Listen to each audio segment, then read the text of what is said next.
Imaginez sur les tatamis un combat entre Teddy Riner et Roman Dziko. Un duel devant le panier de basket entre LeBron James et Marine Johan est inconcevable et déséquilibré. Pourtant, ces affrontements sont la norme en équitation. Beaucoup se demandent pourquoi cette discipline est le seul sport olympique complètement mixte. La raison, l'athlète c'est avant tout le cheval, indique le Parisien. Le genre féminin se démarque dans ce sport équestre. 4 des 9 médaillés en individuel des derniers Jeux olympiques étaient des femmes, titrées en concours complet ou en dressage. L'équitation a longtemps été la chasse gardée des hommes, présent pour la première fois au JO en 1900 à Paris, puis en continu depuis les Jeux de 1912. Le sport équestre était l'apanage des militaires, seuls autorisés à participer au concours olympique jusqu'en 1948. Les années 50 représentent un tournant décisif dans l'histoire de ce sport. Le cheval est remplacé par les chars et les tracteurs sur les champs de bataille et dans les champs et devient progressivement un animal de loisir. Dans son ouvrage intitulé Femmes à cheval, Catherine Tourmalène révèle que le passage de l'équitation de la sphère militaire à celle des sports des loisirs a ouvert la porte des activités équestres aux femmes.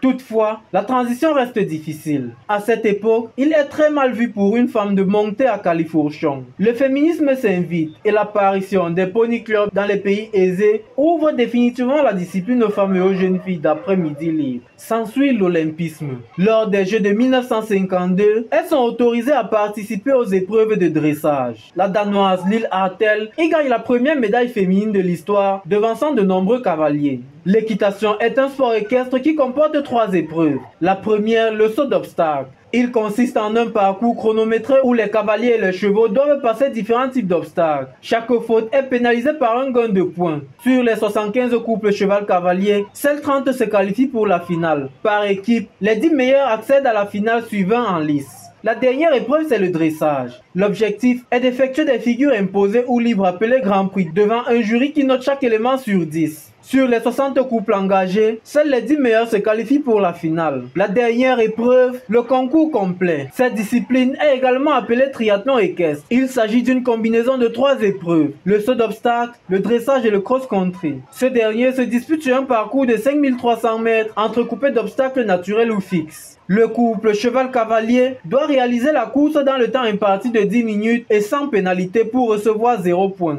Le but est de finir avec le moins de points possible. Le cavalier se présente sur les 3 épreuves avec la même monture.